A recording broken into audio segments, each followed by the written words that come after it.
ke-17 ayat 79 sampai dengan 81 itu, orang yang rajin tahajud akan mendapatkan 4 keutamaan yang tidak didapatkan oleh orang-orang yang tidak tahajud, sekalipun sholat fardunya begitu khusyuk.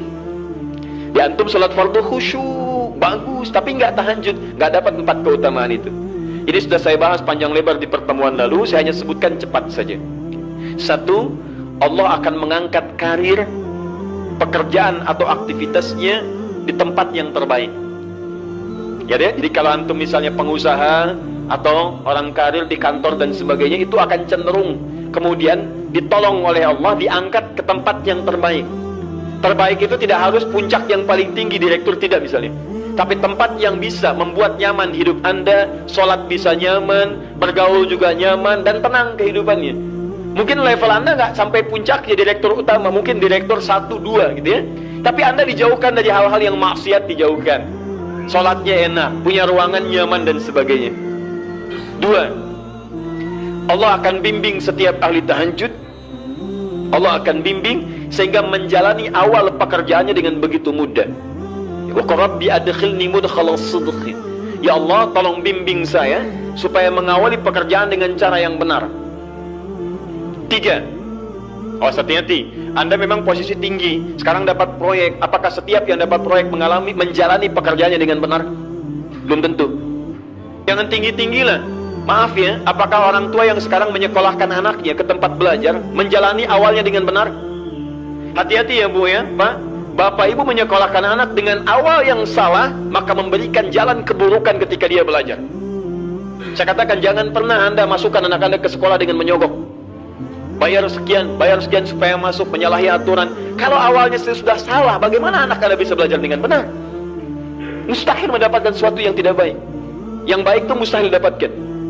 3, wa akhrijni mukhrajas sidqin. Allah berikan jalan keluar terbaik dari persoalan yang dirasakan. Di ahli tahajud itu setiap punya masalah, bukan nggak dapat masalah ya, bukan tidak bermasalah hidupnya. Dia mendapat ujian juga, cuman sebelum diuji diringankan masalahnya, sehingga seakan-akan nggak punya masalah. Padahal sama dengan yang lain, cuma saat akan dia lalui, Allah ringankan persoalannya sehingga mudah dilalui. Dan yang keempat ini yang hebat. Ya, waj'alni min ladunka sultanan nasira. Allah akan tolong langsung orang ini ketika ada lingkungan sekitar yang akan menyakiti atau menjahilinya.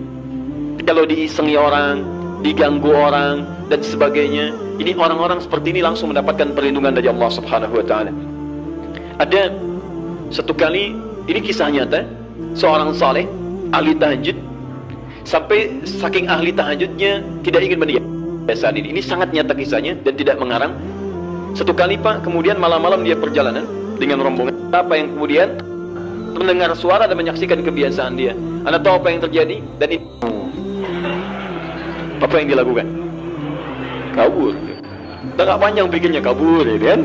Tapi sekarang lihat apa yang beliau sampaikan. Begitu datang harimau itu, perhatikan ahli tahajud ini, dia ingat dengan janji Allah. Dia ingat dengan janji Allah. Perhatikan baik-baik ya. Kalau Anda sudah punya kebiasaan Qur'ani dalam jiwa Anda, maka ayat itu akan hadir membimbing Anda dalam setiap kesulitan Anda, apapun itu. Nabi Yusuf dekat dengan Allah, ketika digoda muncul ayatnya. Laula ra'a burhana rabbi. Kalau bukan melihat petunjuk dari Rabbnya, niscaya ada sesuatu yang buruk terjadi kepadanya. Tapi Allah jaga beliau. Lihat baik-baik teman-teman. Begitu melompat harimau itu, kemudian dia katakan dalam jiwanya, lihat kalimatnya, ya khalqallah, hei makhluk Allah. Dia tidak katakan ya namar, hei harimau, tidak.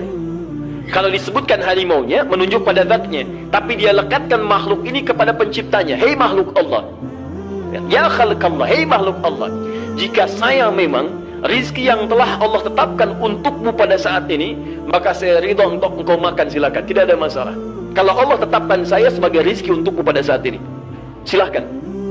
Tapi kalau saya bukan menjadi rizki yang telah Allah tetapkan untukmu pada saat ini, maka jangan coba-coba ganggu ibadahku hari ini. Lihat kalimatnya, bukan jangan makan aku. Ingat, bukan jangan makan aku. Jangan coba-coba ganggu ibadahku saat ini, atau aku akan mohonkan pada Allah penciptamu untuk menghancurkan engkau saat ini juga. Perhatikan, dia minta jangan ganggu tahajudnya, bukan jangan makan dirinya. Apa yang terjadi ketika dikaitkan dengan ayat perlindungan tentang tahajudnya, maka tiba-tiba harimau ini pergi meninggalkannya, mengaum sekali langsung pergi. Anda bisa bayangkan, bisa nggak malam-malam begitu Anda sholat, tiba-tiba ada nyamuk misalnya kan banyak tuh, begitu Anda mulai disengat oleh nyamuk, diambil Anda katakan, hei nyamuk, kalau ini memang rezeki yang telah Allah tetapkan untukmu saat ini, sedot sebanyak-banyaknya, saya ikhlas. Tapi kalau bukan, jangan coba-coba ganggu saya. Atau saya mohonkan kepada Allah pencipta untuk menghancurkan kau saat ini juga. Masya Allah. Kira-kira apa reaksi nyamuk? Makin banyak kayaknya. Coba cek. Berarti chemistry-nya harus lebih dibangun lagi. Tingkatkan. Itu waj'alni min ladunka sultanan nasira.